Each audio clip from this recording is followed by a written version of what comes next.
नमस्कार, मैं डॉक्टर सपना बुंदीवाल, स्त्री रोग विशेषज्ञ। आज इस वीडियो में हम बात करेंगे कि बच्चादानी का मुंह बेसिकली कितने घंटों में खुलता है, नॉर्मल डिलीवरी कितनी देर में होती है।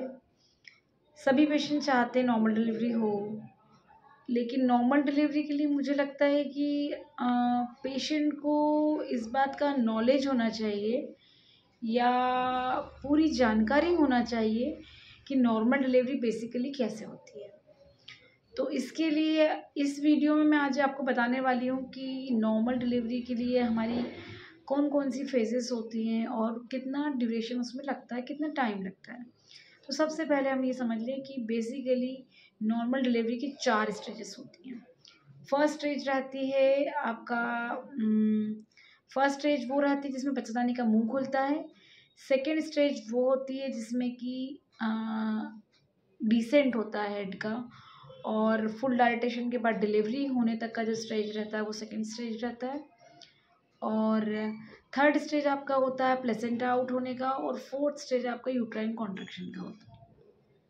बेसिकली जो फर्स्ट 2 स्टेजेस हैं उसमें आपकी डिलीवरी हो जाती है, मतलब फर्स्ट स्टेज में आपको पेन्स आते हैं और आपका बच्चेदानी का मुंह खुलता है, और सेकेंड स्टेज में बेसिकली आपकी डिलीवरी हो जाती है डिसेंट होके, और थर्ड स्टेज में प्लेसेंटा निकलता है, फोर्थ में जो भी ब्लीडिंग वगैरह होती है। तो सबसे पहले हम ये समझें कि फर्स्ट स्टेज कितनी देर की होती है। तो फर्स्ट स्टेज जो आपकी रहती है उसमें भी 2 फेजेस रहती है, एक लेटेंट फेज, एक एक्टिव फेज। लेटेंट फेज मतलब जो स्लो वाली फेज होती है। तो लेटेंट फेज का बेसिकली ड्यूरेशन अगर फर्स्ट प्रेगनेंसी है आपकी तो वो 6 आवर्स से लेके 12 आवर्स तक हो सकता है। यानी कि हो सकता है कि लेटेंट फेज हल्के हल्के दर्द आपको 6 घंटे रहें, 10 घंटे रहें, 12 घंटे रहे। लेकिन कभी कभी कुछ कुछ पेशेंट में मैंने ऐसा देखा है कि 2 से 3 दिन तक लेटेंट फेज हो सकती है। यानी जो हल्के दर्द की फेज होती है वो 2 से 3 दिन तक की भी हो सकती है। पेशेंट 2-3 दिन तक हल्के हल्के पेन की बैकएक हो रहा है, और कॉन्ट्रैक्शंस भी आ रहे हैं, थोड़ा सा मटमेला सा पानी भी जा रहा है, या ब्लड मिक्स डिस्चार्ज हो रहा है, और हम लोग चेक भी करते हैं तो हमें डायलिटेशन मिलता है, इफेसमेंट मिलता है, यानी कि बच्चेदानी का मुंह नरम भी मिलता है, खुला हुआ भी थोड़ा सा मिलता है, 1 फिंगर टाइप। लेकिन एक्टिव कॉन्ट्रैक्शंस नहीं होते हैं, और बस उसी फेज़ में पेशेंट 2-3 दिन निकाल देते हैं, पर ऐसा कम होता है। मोस्टली पेशेंट को 6 to 12 आवर्स का लेटेंट फेज़ होता है।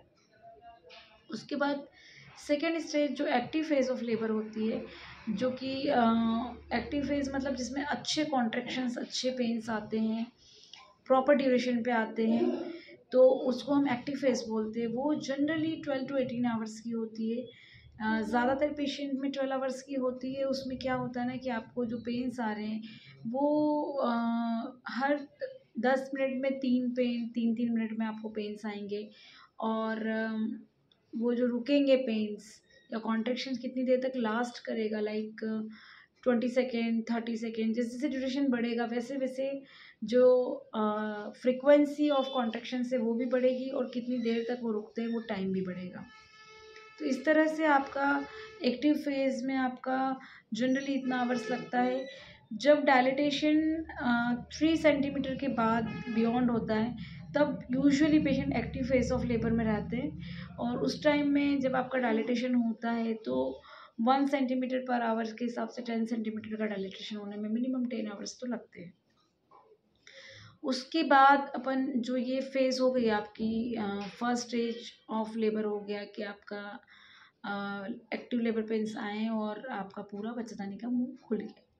उसके बाद सेकेंड स्टेज में बेसिकली क्या होता है, सेकेंड स्टेज अगर आपकी फर्स्ट प्रेगनेंसी है तो सेकेंड स्टेज 2 आवर्स की हो सकती है, लेकिन usually 30 minutes to 2 hours dilatation full होने के बाद कई पेशेंट हाफ एन आवर में डिलीवर हो जाते हैं। मैक्सिमम पेशेंट इनफैक्ट हो जाते हैं हाफ टू 1 आवर में।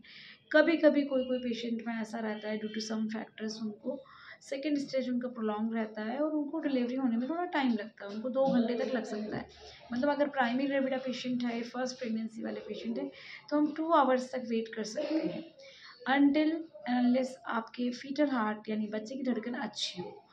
तो ये हमारी सेकेंड स्टेज होती है।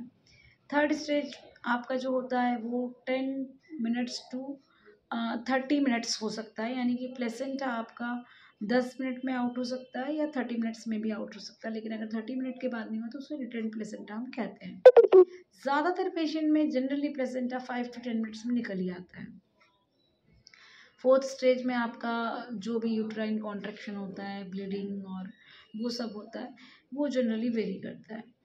तो इस तरह से आपको अगर नॉर्मल डिलीवरी है तो कई बार पेशेंट को लगता है कि एकदम बच्चादानी का मुंह बंद है, पेन्स भी नहीं आ रहे हैं, और ड्यू टू सम रीज़न अगर एडमिट किया है, लाइक आपकी डेट आ गई है, आप पोस्ट डेट हो गए और तारीख निकल गई है, या आपको पानी कम है, आपका ब्लड प्रेशर बढ़ा हुआ है, और तो पेशेंट कहते हैं कि मैम नॉर्मल करवा दो ना।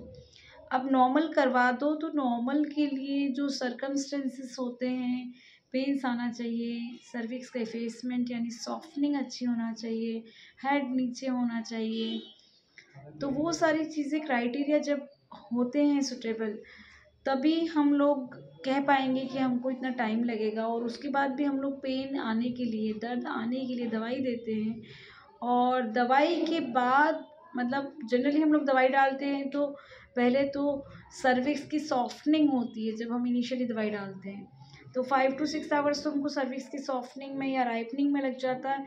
उसके बाद हम लोग कॉन्ट्रैक्शन इनिशिएट करने के लिए मेडिसिन देते हैं, उसमें भी टाइम लगता है। मतलब पेन स्टार्ट होने में कई बार 8 to 10 आवर्स हमको स्टार्ट होने में लग जाता है पेन्स, और फिर जब आपका 8 to 10 आवर्स के बाद आपको पेन्स आएंगे और डायलिटेशन शुरू होगा तो उसमें भी वक्त लगता है। जनरली 1 घंटे में 1 सेंटीमीटर मुंह खुलता है, और 10 सेंटीमीटर मुंह खुलना चाहिए नॉर्मल डिलीवरी के लिए। तो आपको मिनिमम जब आप पेन्स आएंगे और डायलिटेशन शुरू होगा तो 10 घंटे का टाइम लगेगा। तो इट इज़ नॉट पॉसिबल कि बस नॉर्मल डिलीवरी अभी तुरंत कर दें। ऑपरेशन में तो फिर भी ऐसा हो सकता है कि आपने ऑपरेशन में लिया और 15 to 20 मिनट्स में हम बेबी आपको आउट करके दे दें, लेकिन नॉर्मल डिलीवरी में हमेशा टाइम लगेगा अगर आपकी फ़र्स्ट डिलीवरी है और आपका बच्चादानी का मुंह बंद है तो। किसी किसी पेशेंट का ऐसा होता है कि डायलिटेशन ऑलरेडी, जब पेशेंट को पेन्स नहीं है लेकिन डायलिटेशन ऑलरेडी 3 सेंटीमीटर है फर्स्ट में भी, या सेकंड थर्ड में तो ऐसा होता ही है कि बच्चादानी का मुंह थोड़ा ढीला होता है, तो पहले से ही पेशेंट को डायलिटेशन रहता है 2-3 सेंटीमीटर, हेड भी डिसेंडेड रहता है, बस पेन्स नहीं आते। तो इन दैट सिचुएशन हम लोग ऐसा कर सकते हैं कि हम दवाई देंगे तो कुछ घंटों में डिलीवरी हो जाती है। जनरली मल्टीग्रेविडा यानी जिनकी सेकेंड या मोर देन 2 प्रेगनेंसीज पहले हो चुकी, डिलीवरी हो चुकी रहती है, उनको डायलिटेशन ऑलरेडी रहता है तो उनको हम मेडिसिन देते हैं तो रिस्पॉन्स बहुत जल्दी आता है, और उन पेशेंट्स में डिलीवरी फिर भी हम जल्दी करवा सकते हैं 5 आवर्स, 6 आवर्स, 8 आवर्स, 10 आवर्स, लेकिन प्राइमरी ग्रेविडा फर्स्ट प्रेगनेंसी में टाइम लगता है नॉर्मल डिलीवरी में। तो ये सब कुछ था। मैं इसके नेक्स्ट वीडियो में आपको बताऊंगी कि बेसिकली इफेसमेंट क्या होता है और बाकी हमारी स्टेजेस ऑफ लेबर में किस तरह से दवाइयाँ काम करती हैं। इस वीडियो को मुझे लगता है कि आपको समझ में आया होगा। अगर समझ में नहीं आया तो प्लीज़ मुझे कमेंट करिएगा और शेयर करिएगा, सब्सक्राइब करिएगा। Thank you.